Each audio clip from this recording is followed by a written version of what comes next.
존재 숲에 있습니다. 예도는 지금부터 낭만주의 신학과 철학의 아버지 슐라이어마흐에 대한 강의를 체계적으로 하겠습니다. 지금까지 예도는 철학적 신학의 슐라이어마흐 절대 의존의 감정이라고 하는 제목으로 아주 단편적으로만 다루었는데요. 슐라이어마흐는 오늘날 특히 철학적 해석학, 하이데거, 가다머, 리케르를 잇는 여기에서도 중요하고, 이 해석학은 단지 그리스도교 신학에 국한되는 해석학이 아니죠. 그죠?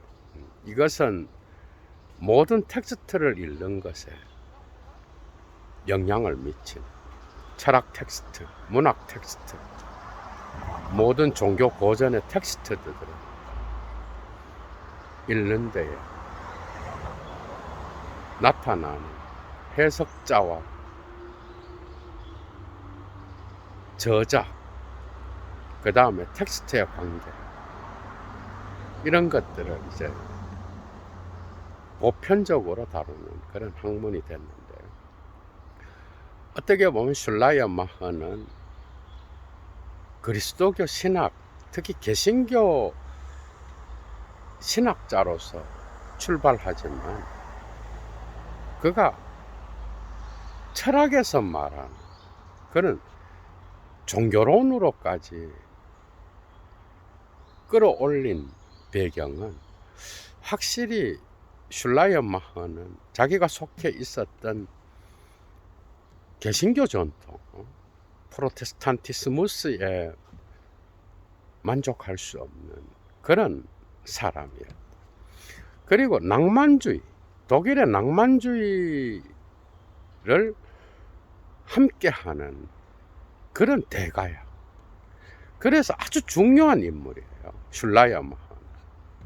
그래서 예도는 체계적으로 그의 중요한 작품들인 특히 종교론,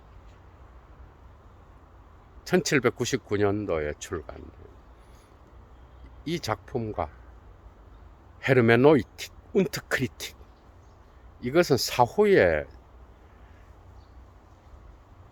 제자가 출간한 건데, 해석학, 여러분들이 잘 알고 있는 슐라이어마흐의 해석학이라고 합니다. 이것은 1810년에서 1830년까지 슐라이어마흐가 베를린 대학교에서 했던 강의를 묶어 놓은 건데, 이 해석학, 그죠? 이런 것들을 이제 체계적으로 다루려고 합니다. 재밌겠죠? 어디에서도 들을 수 없는 예도만의 클래스를 갖고 슐라이어마흐를 오늘부터 풀려고 합니다, 여러분. 그가 갖고 있는 신학계에서의 명칭은 자유주의 신학의 아버지예요. 예도는 이 명칭을 어떻게 비판하는 어떤 경멸하는 자들이 쓰는 용어라기보다는 슐라이어마흐의 영예로운 어떤 명칭이라고 감히 말씀드립니다. 자유주의 신학의 아버지, 도대체 이게 뭘까? 이런 것들을 오늘 전반적으로 슐라이어마흐의 세계를 철학적으로 풀어가면서 이런 것들을 전체적으로 다루려고. 슐라이어마흐가 살았던 시대는 아우프클레룽, 계몽주의 시대였죠. 그죠? 거기에서 낭만주의를 통하여 뭔가 이 종교의 담론을 보호하려고 하는, 종교라고 하는 것은 어떤 이성의 분석이나 도덕적 의지에 갇히지 않는다. 벌써 칸트가 들어있죠. 그죠? 칸트에 대한 비판적 해석이 들어있잖아. 그런 사람으로서 낭만주의를 갖고 계몽주의를 비판하는 그런 철학자로 또 유명합니다. 그는 1768년도에 브레슬아우에서 태어나는데, 이 지역은 그 당시에 프로이센에 속해 있었지만 오늘날은 폴란드 지역인 것 같아요. 거기에서 루터파 목사가 아닌 깔뱅 쪽에 있는 개혁주의 목사의 아들로 태어나. 그러니까 깔뱅주의, 예도가 나온 그 신학교도 어떻게 보면 깔뱅주의에 있었던 그 학교인데, 물론 뭐 신학은 보편적으로 했죠, 그죠? 그런데 어쨌든 아버지가 개혁파 목사였어. 그러니까 목사 아들인 거야, 이 슐라이언마허도. 그래서 어렸을 때부터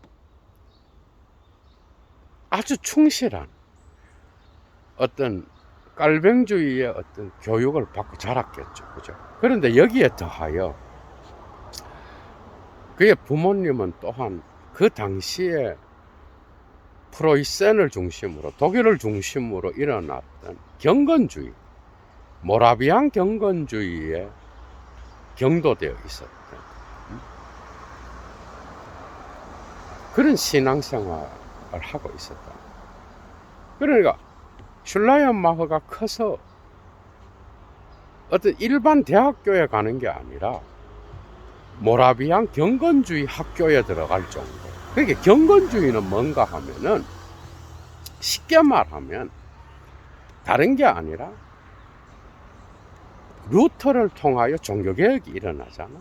그래, 이게 확산되면서 깔뱅도 나오고 또 뭐 다양한 종교개혁자들이 나와. 근데 이게 시간이 지나면서 17세기로 오게 되면은 15, 16세기 일어나잖아, 그죠? 17세기로 오게 되면 이게 로마 가톨릭 신학과 대립을 이루게 돼, 이 종교개혁이. 그러면서 어떤 도그마틱하게 굳어지는, 지성주의로 굳어지는 그런 경향을 띠게 되는 거야. 물론 30년 종교전쟁도 일어난 이후죠, 그죠? 그렇게 되니까 이 루터를 중심으로 한 종교개혁의 정신, 이 살아있는 영적인 어떤 삶, 이런 것들이 이제 도그마틱화 되어서 지성주의로 굳어져 버리는 거예요. 그러니까 루터와 깔뱅과 종교개혁의 어떤 정신이 이게 가톨릭과 대결하게 되면서 정통주의로 나타나게 되고, 이것은 또 다른 어떤 그 시간이 지나면서 최초의 종교개혁가들의 어떤 정신과 점점 멀어지게 되는, 물론 이론적으로는 그것을 이야기하지만은 뭔가 삶이 빠진, 영적인 힘이 빠진 어떤 그러한 경향을 띠게 되는 거예요. 거기에 대한 반기로 일어난 게 피에티스무스의 경건주의야. 그러니까 성서를 읽고 거기에 대한 이성을 갖고 공부를 하고, 어떤 종교개혁가들의 어떤 교리들이 진리를 갖고 있는지, 이런 식으로 지성주의로만 나가게 되고, 그게 나중에는 교리화돼 버리는 거예요. 그래서 프로이센에서 특히 모라비안 경건주의는 진전도르프와 헤른후트 형제단이죠, 그죠? 그를 중심으로 일어나는데, 이게 이제 할레를 중심으로 나타나는 거예요. 할레는 라이프치히 옆에 있는 아주 작은 마을이에요. 도시도 아니고 아주 진짜 작은 마을이에요. 그래서 예도도 가보기도 했는데 학교도 조그만해, 지금도. 그런데 슐라이언마흐한테서는 이 할레가 정말 중요한 동네예요. 할레가 라이프치히에서 아주 가까운 곳에 있죠, 그죠? 그래서 부모님이 깔뱅 정통에 있는 개혁주의 목사였고 모라비안 경건주의의 영향을 받은. 그래서 슐라이언마허는 학교도 모라비안 경건주의 학교를 들어가게 돼. 그런데 이미 이게 이제 한계가 있는 게 어떤 그 당시에 불어닥쳤던 이 독일의 계몽주의, 그죠? 합리주의와 계몽주의, 라이프니츠, 레싱, 야코비, 칸트, 이런 철학자들이 벌써 다양한 주장을 하는 그런 배경 속에서 이제 또 괴테를 통하여 낭만주의가 또 독일에서 일어나는 그런 상황이었잖아. 그러니까 이 경건주의와 어떤 개혁주의, 여기에 갇혀서 자기의 삶을 영위할 수 없었던 거야, 슐라이언마허는. 그러니까 80년대 중반부터 이제 회의를 하기 시작해. 이게 과연 신이라는 게 뭘까? 과연 종교개혁자들이 가르쳤던 그 교리와 신학, 그 다음에 이 우주적 생명체, 이런 것들이 도대체 어떤 연관이 있을까? 인간이란 뭘까? 이런 고민을 하게 되면서 정통주의에서 이야기하는 성서영감설에 대해서도 회의를 갖게. 이 성서영감설이 아주 중요한데요. 나중에 20세기로 오면 칼 바르트가 이제 슐라이언마허와 논쟁할 때 이 성서영감설을 다시 복권시키는 듯한 그런 쪽으로 나가잖아. 후기로 가면 또 달라져. 슐라이언마허를 불구대천의 원수로 생각하다가 자유주의 신학의 아버지라고. 그러다가 후기 바르트로 가게 되면서 이게 뭔가 또 슐라이언마허에 대한 판단이 조금씩 달라지는 게 있어. 그 성서영감설은 뭔가 하면 이것도 종교개혁, 루터와 그 다음에 깔뱅을 중심으로 한 그런 어떤 저 종교개혁의 정신에서 나타나. 그게 성서는 사람이 쓰긴 썼는데 그게 하느님이 직접 썼다고는 안 해요. 이 사람들도, 종교개혁가들도. 인간이 썼는데 거기에는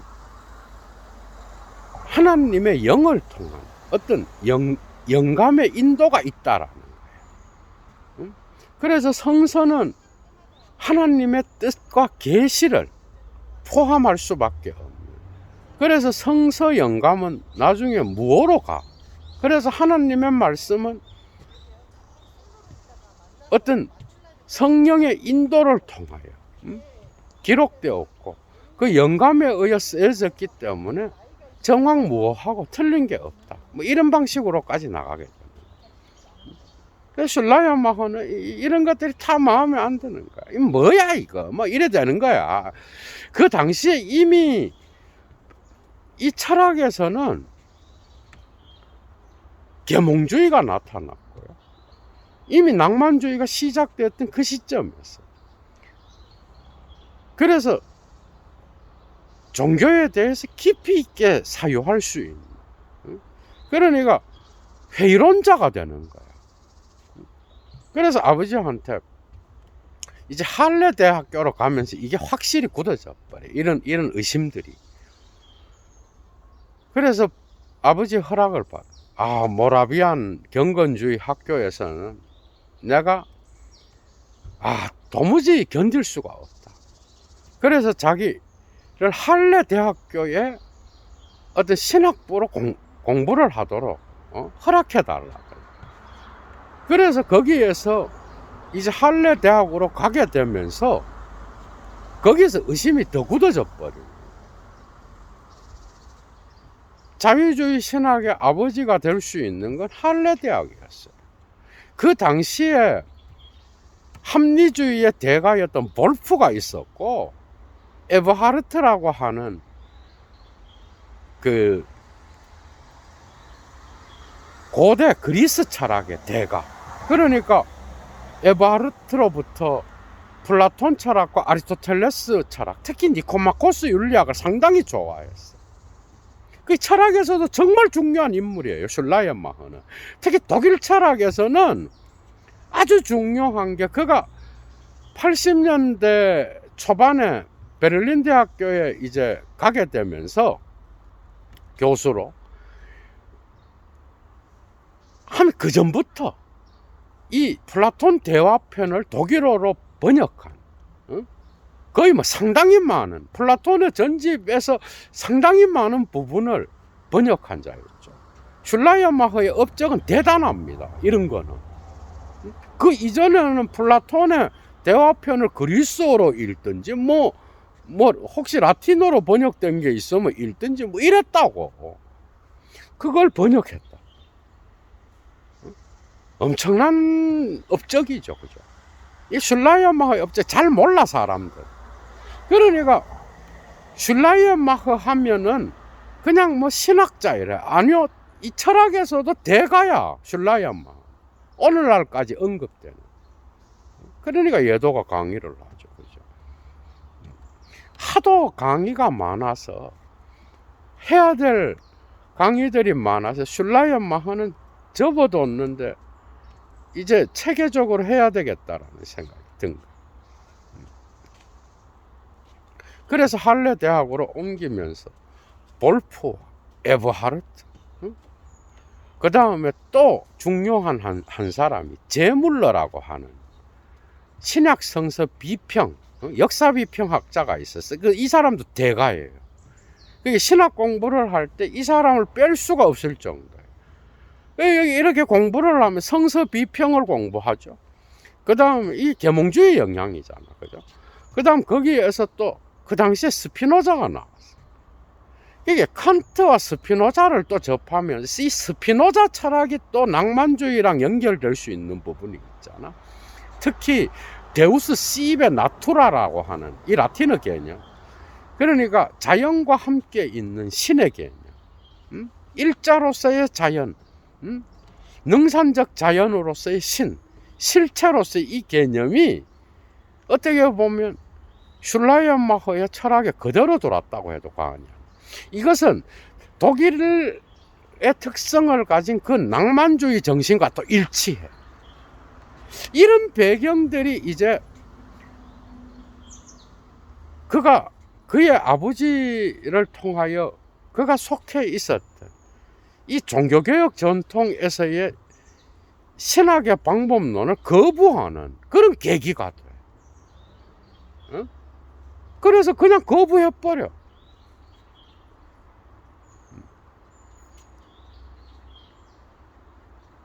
그래서 할레 대학교에서 성서비평 공부하죠. 그 다음에 플라톤, 아리스토텔레스 공부하죠. 또 볼프를 통하여 그 당시에 유행했던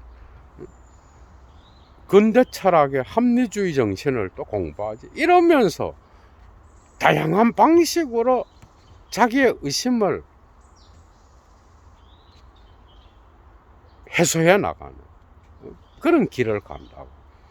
그러다 이제 아버지와 이제 갈라지게 되는. 이제 아버지는 뭔가 얘가 좀 이상하다, 이렇게 봤는데 슐라이언마흐는 거기에 국한되지 않았어. 그게 철학에서 모든 대가들은 다 의심을 하는, 전통에 대해서 의심을 통하여 자기의 철학을 수행하는 그런 길을 갔어.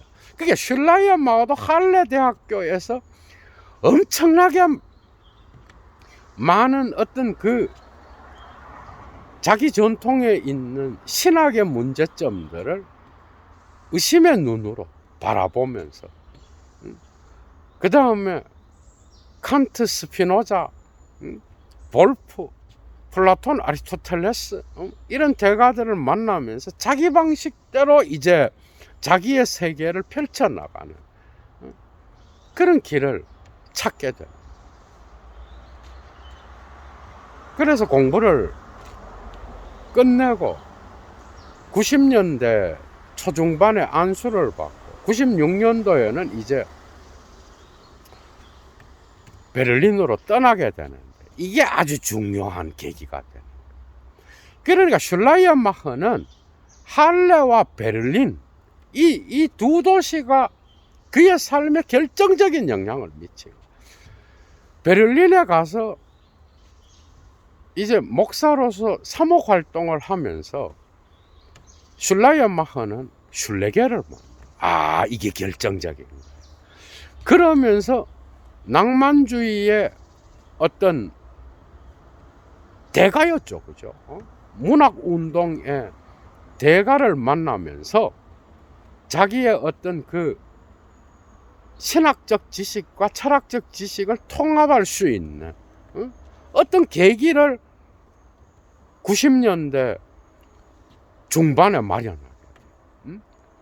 그러면서 그 당시에 칸트 이후에 이제 피테를 통하여 무신론 논쟁이 일어나게 되는데, 그때 이제 저술한 책이 바로 그 유명한 종교론이에요. 그러니까 슐라이언마흐의 다양한 작품들이 있지만 중요한 작품이 바로 이 종교론, 디 렐리기온, 이 작품과 80년대 초반에 썼던, 그러니까 1821년 22년에 썼던 데얼 크리스틀리히 글라우베, 이게 신학론이에요, 그죠? 이 작품이 아주 중요하고, 그 다음에 사후에 몇 년 뒤에 출간된 1838년, 그러니까 34년도에 폐렴으로 죽잖아, 그죠? 그게 한 4년 뒤에 출간된 이 해석학이라고 하는 거, 이렇게 세 가지로 나눠질 수 있어요. 근데 신학론은 어떻게 보면은 자신의 절대 의존의 감정이라고 하는 그 종교의 어떤 핵심적 개념에 근거하여 기독교의 어떤 그리스도교의 다양한 조직신학의 주제들을 신론이나 기독론이나 어떤 이런 것들을 교회론이나 윤리학이나 이런 것들을 다시 정립하는 거예요. 신학론. 이 종교론이 아주 중요하죠. 그죠? 그래서 피테의 무신론 논쟁이 터졌을 때 이게 이제 계몽주의에 근거한 거잖아. 프랑스의 계몽주의도 어떻게 보면 무신론의 확산의 어떤 특징이 있잖아. 그래서 독일은 이게 프랑스처럼 확산되지 않았어. 그때 이제 종교는 니네들이 생각하는 이성의 합리성에 갇히는 게 아니다. 이제 이러면서 종교를 멸시하는 자들 가운데에서의 교양인들에게 하는 어떤 연설이 바로 종교론입니다. 그러니까 독일어로 제목이 디 렐리기온, 레덴 안디 게빌데텐. 이게 레덴 안디 게빌데텐은 교양인들에게 하는 말이에요. 그러니까 교양인들에게 보내는 어떤 슐라이언마흐의 담한 거죠. 그런데 뒤에 이제 운틀 이어른펠 에이턴이에요. 여기서 이어른은 종교를 다시 받아. 그게 종교를 멸시하는 자들 가운데에서, 이런 뜻이에요. 그러니까 종교를 멸시하는 자들 가운데에서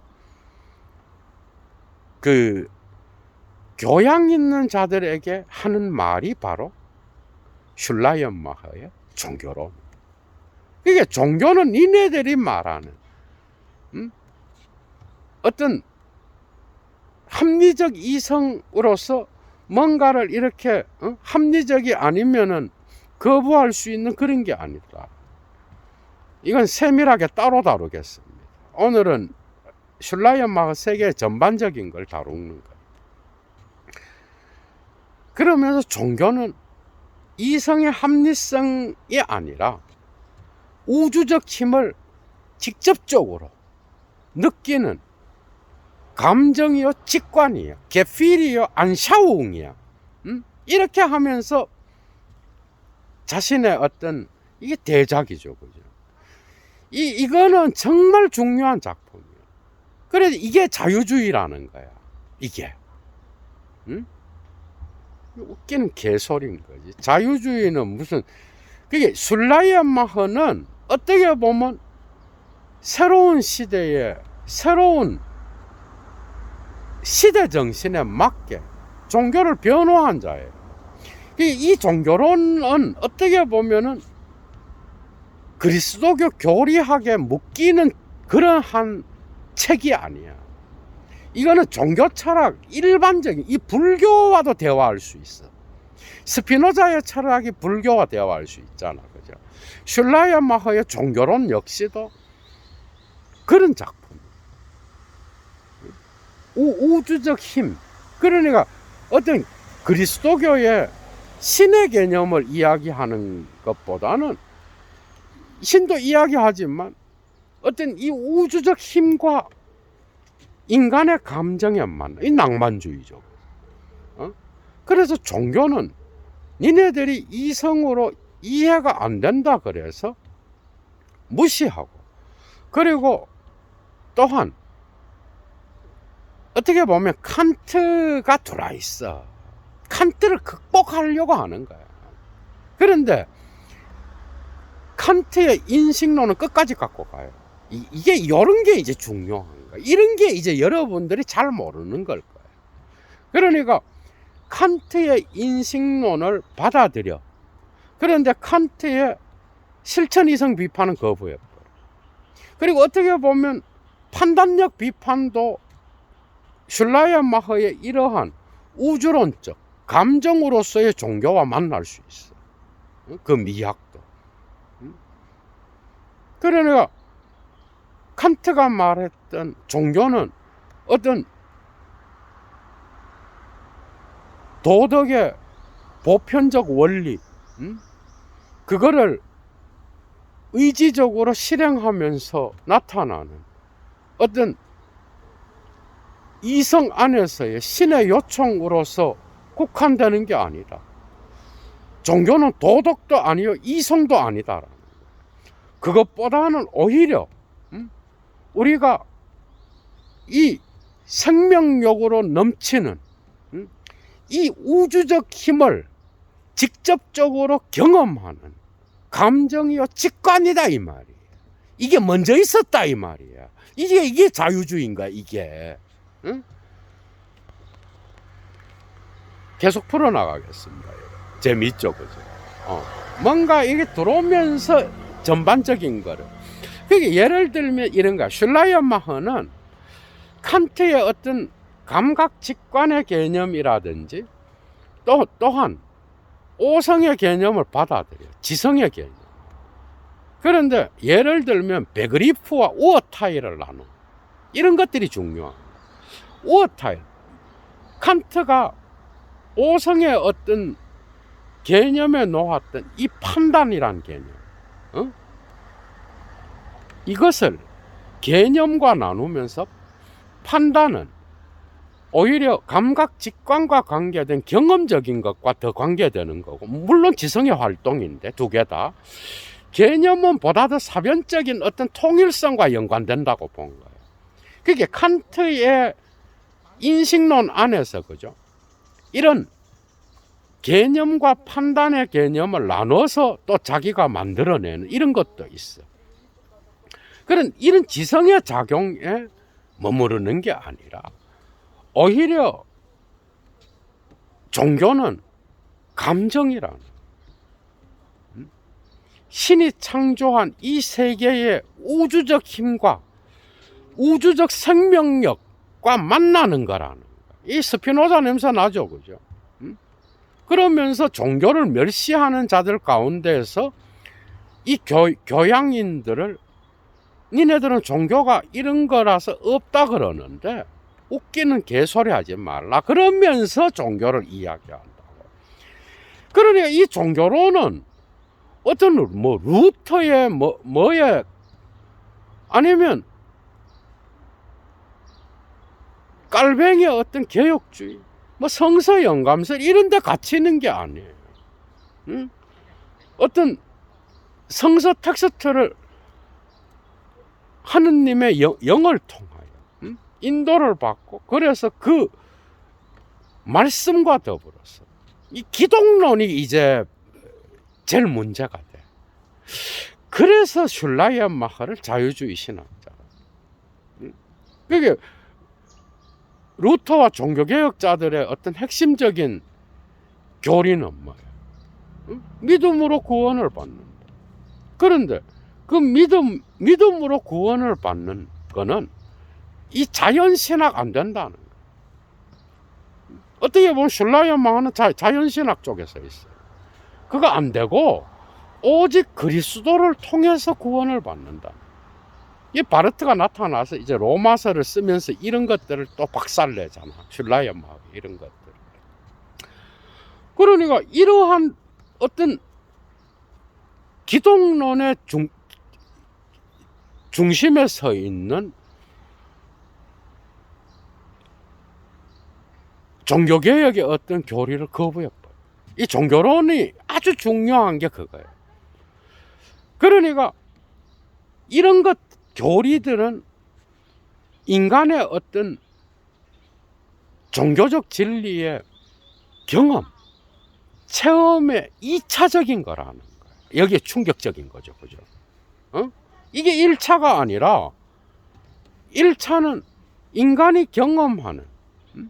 그래서 종교가 무슨 감정이냐 뭐 또 이러면서 이제 칼 바르트는 이걸 막 다 쓸어버리잖아. 이 인간의 이 죄악된 인간의 어떤 이런 감정이나 이 인간 안에 무슨 신을 인식할 수 있는 무슨 접촉점이 있다고, 이 접촉점이 없다는 거야. 막 싸그리 이제 후기 바르트로 가면 달라지는데 이걸 싸그리 없애고 신은 하늘에 있고 하느님은 하늘에 있고 인간은 땅에 있다. 막 이러면서 이제 막 밀어붙이는 거야.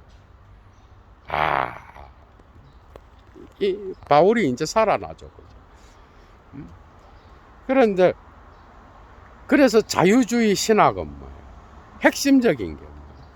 인간의 경험, 인간이 갖고 있는 감각 직관, 이제 요거를 덧풀어서 감정, 게필이라는 개념을 낭만주의와 결합시키는데 이건 인간의 주체에 붙어 있는 게 아니에요. 그게 우주적 기운과 더불어서 이 생명력과 더불어서 이 주체가 하나가 될 수 있는 어떤 것이 나타나는데 그게 바로 감정이라는 거예요. 그게 감각 직관을 감정으로 확대하는데 이것은 칸트의 인식론에서 나타나는 그 직관이 아니에요. 이것은 보다 더 존재론적인 개념이야. 인식론적인 게 아니라고. 후에 슐라이언마하 종교론을 다룰 때 따로 이야기하겠습니다. 그러니까 종교는 어떤 교리나 어떤 텍스트가 아니고 체험이라는 거예요. 그러니까 이런 것들도 중요하지만 종교의 1차적인 것은 인간이 주관을 통하여 경험하는 감정이요 직관이야. 그런데 이건 인간의 어떤 개별적인 직관과 감각이 아니야. 그게 아니라 우주적인, 그게 스피노자의 일자로서의 자연 개념과 일치하는 게 있어. 그게 낭만주의죠. 그죠? 독일의 낭만주의와 스피노자주의가 함께 들어와 있는 거예요. 그 감정은 신을 느낄 수 있는, 신의 힘을 느낄 수 있는, 우주적 힘으로서의 신을 체험할 수 있는, 신앙을 체험할 수 있는 어떤 1차적인 거다. 이걸 통해서 말씀도 경험되는 거고, 그게 말씀을 거부하는 게 아니죠, 당연히. 그러니까 이게 이제 문제는 뭐예요? 이렇게 되면 하느님의 계시의 말씀, 이 종교개혁자들이 주장했던 말씀과 오직 예수 그리스도를 통해서라고 하는 기독론이 뭔가 문제가 돼버려. 이래 되면 이 중심이 뭔가 인간의 체험으로 옮겨지는 듯한 그런 게 있는 거야. 그러니까 인간 안에서 인간을 통하여 접촉점을 찾는 거야. 그러니까 슐라이언마허도 인간의 유한성 안에서 무한자의 어떤 힘을 느끼는 거, 이게 종교잖아, 그죠? 이렇게 되게 되면은 인간 안에 인간을 통하여 하느님을 만날 수 있는 그리스도의 어떤 그 중개자로서의 이런 것보다는 어떤 직접 만날 수 있는 접촉점이 인간한테 있다라고 보게 되는, 이게 문제가 되는 거예요. 그게 자유주의 신학이 인간 중심적인 신학이다 이래갖고 개소리를 하는, 재미있죠, 그죠? 그래서 슐라이언마허는 자유주의 신학의 아버지가 돼요. 철학적으로 볼 때는 어떻게 보면 슐라이언마허는 자기의 종교론을 통하여 핵심적인 거죠.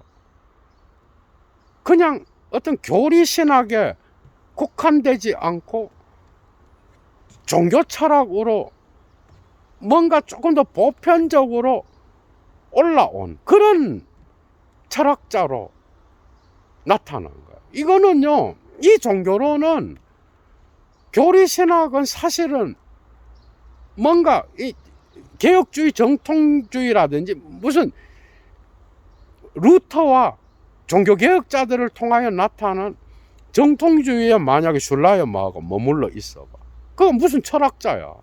그냥 신학자지. 꼰대 신학자예요.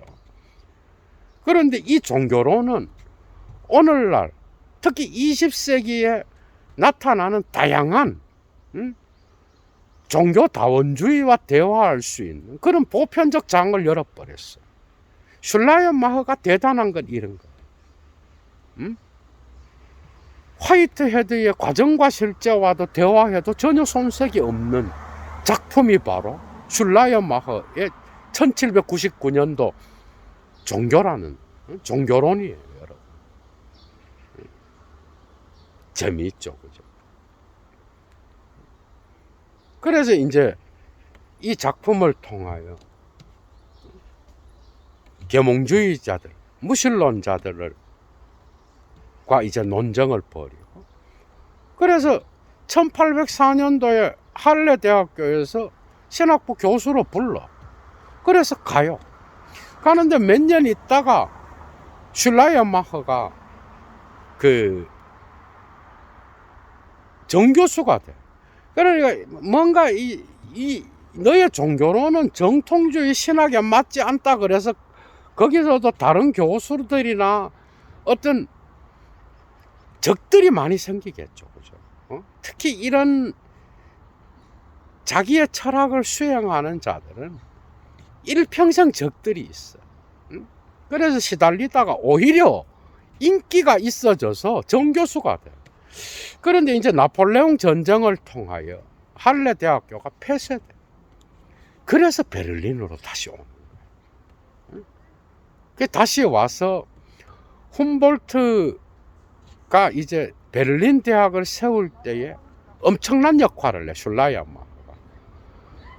그래서 1908년 이 이후로 신학부에 베를린 대학을 세우게 되면서 그 신학부 자리를 얻게 되잖아. 그래서 1810년부터 죽을 때까지 강의를 하다 죽어, 거기서. 그래서 이 시기에 베를린으로 옮기면서 베를린의 삼위일체교회에서 또 목사가 돼, 담임 목사. 목회를 하면서 또한 신학생들을 가르치는. 그래서 지금 베를린 훔볼트 대학교 신학부에 가면 슐라이언마허 사진이 딱 걸려 있어. 얘도 가봤고요. 그래서 그래. 그래서 이때 교수 생활을 하면서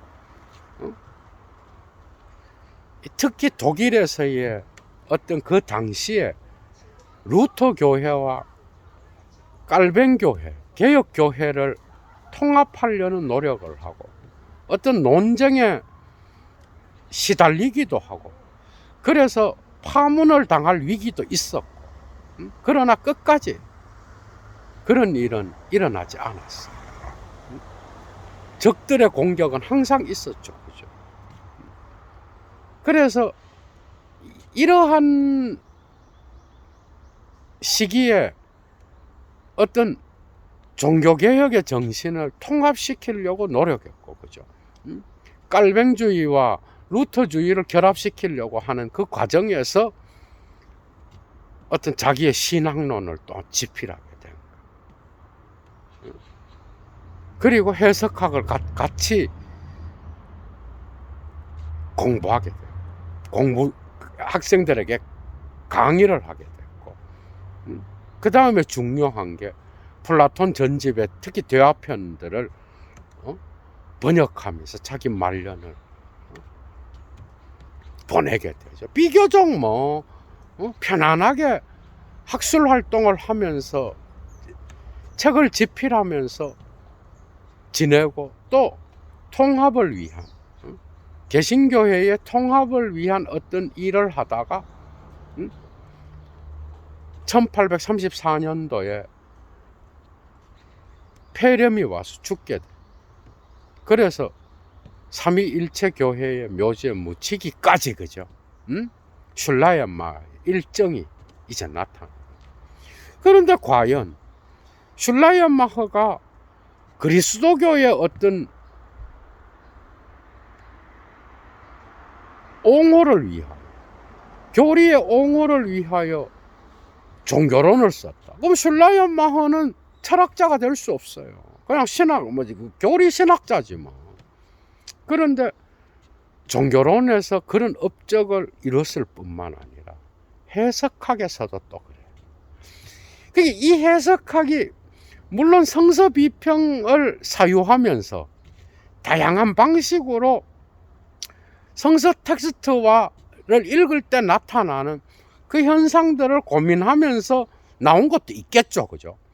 그런데 슐라이언마허의 해석학, 헤르메노이틱은 거기에 국한되면 왜 중요하겠어? 철학에서 국한되지 않아. 그러니까 슐라이언마허의 해석학이 철학이 될 수 있었던 것은 단지 성서 텍스트를 이해하는 그런 쿤스트, 기술로 끝나는 게 아니야. 성서 텍스트뿐만 아니라 모든 텍스트, 모든 종교 고전과 철학 고전과 문학 고전과 모든 텍스트들을 읽을 때 나타나는 보편적 기술, 보편적 이해의 기술을 이야기하는 거예요. 그러니까 철학적 해석학이 될 수 있는 거예요. 철학적 해석학은 하이데거, 가다머, 리케르라인 요 부분에만 국한되지 않아. 슐라이언마허도 애초부터 철학적 해석학을 이야기한 자였어. 이러한 슐라이언마허의 이론들은, 철학적 사유들은 딜타이에게 또 전해지죠. 그죠? 그러면서 가다머가 아주 길게 진리와 방법 2부에서 슐라이언마허를 다루는데, 이 헤르메노이틱도 예도가 따로 슐라이언마허에 국한해서 세부적으로 다루겠습니다. 종교론과 해석학을. 기대가 되죠. 그죠? 오늘은 전반적인 어떤 것을 다루는 시간이니까 이 시간은 해석학 역시도 어떤 그리스도교의 해석학에 머물지 않았어. 그러니까 보편적 이해의 원리를 이야기했고, 그 해석학은 단지 어떤 신학적 해석학, 그래서 성서를 읽고 성서를 이해하는 것에 머무르는 그게 아니었어. 보편적 이해의 원리, 이해의 기술론이었어. 쿤스트레레 데스페르슈텐트니스, 이해의 보편적 기술론을 이야기하면서 그의 해석학은 철학적 해석학의 출발점을 놓았기 때문에 예도가 또한 해석학에 또한 하나의 발을 담고 있잖아, 전공으로서. 그래서 조금 더 세밀하게 한번 다뤄보라, 이것도. 그러니까 이것도 어떤 신학의 어떤 교리에 국한된 게 아니에요.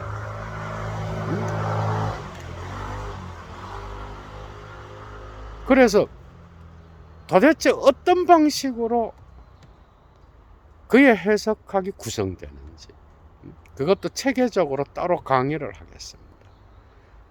그게 말년에 이제 베를린에서의 어떤 이런 삶이 자기가 사목 활동을 하고 또 교수로서의 삶을 영위하는데, 그러면서 다양한 논쟁을 통하여 자기의 철학을 끝까지 굽히지 않고 뭔가 그 시대에 맞는 그리고 종교라는 것 단지 어떤 그리스도교 신학을 위한 게 아니라 보편적 종교의 어떤 특징이 뭔지를 사유했던 그런 대가예요. 그러니까 슐라이언마허는 불교 모든 종교의 어떤 생명을 소중히 여기는 보편적 존재론과 대화할 수 있는